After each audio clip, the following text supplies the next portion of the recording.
Japan is one of the favorites to win the 2026 World Cup. Yes, you heard that right. They beat Germany, Spain, and Brazil, all teams always favorites to win the World Cup, and they all got smoked by these Japanese kids who are playing amazing football and why they are terrifying all nations ahead of the World Cup. They were the first country on earth to qualify for the 2026 World Cup, not one of the favorites, not one of the traditional giants. This team is not coming to 2026 just to participate. They are coming to scare people. Because this is not the same Japan the world used to underestimate. This is a squad with European experience, Premier League intensity, La Liga creativity, Bundesliga discipline, and the same fearless identity that already shocked Germany and Spain in 2022. But now, they look deeper, sharper, more dangerous. Kaoru Mitoma can destroy you in 1v1 situations. Takefusa Kubo can unlock a defense with one touch. Wataru Endo gives them steel. Ritsu Doan gives them clutch moments. And behind them is a system that doesn't need to dominate you for 90 minutes. It only needs one mistake, one transition, one moment where you switch off. And that's what makes Japan terrifying. They don't look like the biggest team. They don't have the loudest superstars. They don't carry the same hype as Brazil, France, or England. But that might be exactly why they are so dangerous. Because while everyone is watching the favorites, Japan is quietly becoming the team nobody wants to face. So the real question is, how far can this 2026 Japan squad actually go? For a long time, Japan was not seen as a football country. Not in the way Brazil is. Not in the way Argentina is. Not in the way Germany, France, Spain, or Italy are. Japan was known for other things: technology, discipline, food, baseball. A culture built around precision, respect, and order. Football was not the sport the world connected with Japan first, and that's what makes their rise so interesting. Because Japan didn't become dangerous overnight, they built it, slowly, step by step. Their first World Cup appearance came in 1998, and since then they have never missed one. Every tournament became another lesson, another scar, another step closer. In 2002, they hosted the World Cup and reached the knockout rounds, but they still couldn't break through. In 2010, they reached the round of 16 again. Still not enough. In 2018, they were seconds away from pushing Belgium to extra time before one counterattack broke their hearts. And in 2022, they came closer than ever to proving they belonged with the Giants. That is the pattern. Japan doesn't explode. Japan evolves, they study, they adapt, they improve. And now, heading into 2026, you can see the result of decades of work. This isn't just a talented generation. This is a football project finally reaching maturity. Because now Japan has something they didn't always have before: depth. Players who don't just admire elite football from far away, but live inside it every week. And that changes everything. Because once a team like Japan adds individual quality to the discipline they already had, they stop being a nice story. They become a problem.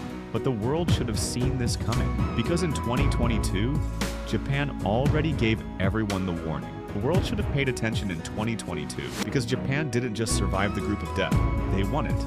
Germany, Spain, two former world champions, two football giants. And Japan beat both, not by dominating possession, not by controlling every minute, but by doing something even more dangerous. They controlled the moments. Against Germany, they suffered, they defended, they absorbed pressure, and then they struck. Fast, direct, clinical. The game flipped before Germany could understand what happened. Then came Spain. Same story. Japan had barely any possession. Spain moved the ball, controlled the rhythm, looked comfortable. But comfort against Japan can be a trap because they don't need the ball for long. They just need the right moment. Once that moment came, Japan punished them again. 2 goals, another comeback, another giant shocked, and suddenly Japan weren't just a fun underdog anymore. They were a warning. But then came Croatia. Round of 16, the stage Japan had never been able to break through, and again, they were close.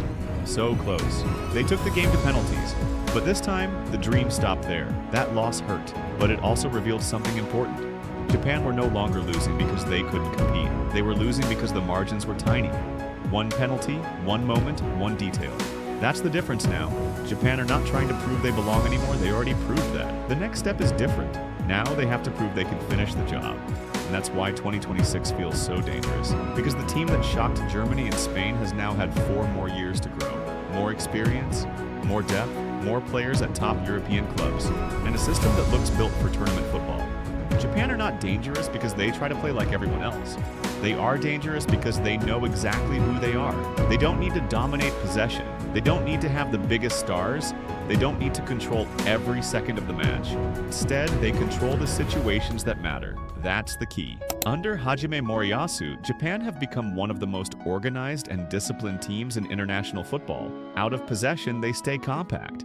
The midfield closes the spaces, the defenders protect the center, the wingers work back, the team moves together, not randomly, as a unit. And that makes them hard to break down, because when you attack Japan, you don't just face individual defenders, you face a structure, a block that waits, a trap that slowly closes, and then the second you make a mistake, they explode. That is where Japan become terrifying. Their transition game is brutal. One interception, one loose pass, one bad touch, and suddenly the ball is moving forward. Fast, wide players sprint into space. Midfielders connect quickly. The attack becomes vertical in seconds. They don't waste time. They don't overplay. They don't need 10 passes to hurt you. Sometimes they only need 3. That's why big teams struggle against them. Because favorites usually expect to control the game. They expect to have the ball. They expect to push Japan back. They expect pressure to eventually break them. But Japan are comfortable suffering. They are comfortable defending. They are comfortable waiting. And when the opponent relaxes, just for 1 second, Japan punish them. That is tournament football. Not always beautiful, not always dominant, but deadly. Because in a World Cup, you don't need to be the better team for 90 minutes. You need to be sharper in the moments that decide the match. And Japan have built an entire identity around that. But a system only works if the players inside it are good enough. And this time, Japan's attack looks more dangerous than ever. This is where Japan starts to look different. Because in the past, Japan were organized, disciplined, difficult to play against. But now, they have players who can actually hurt you.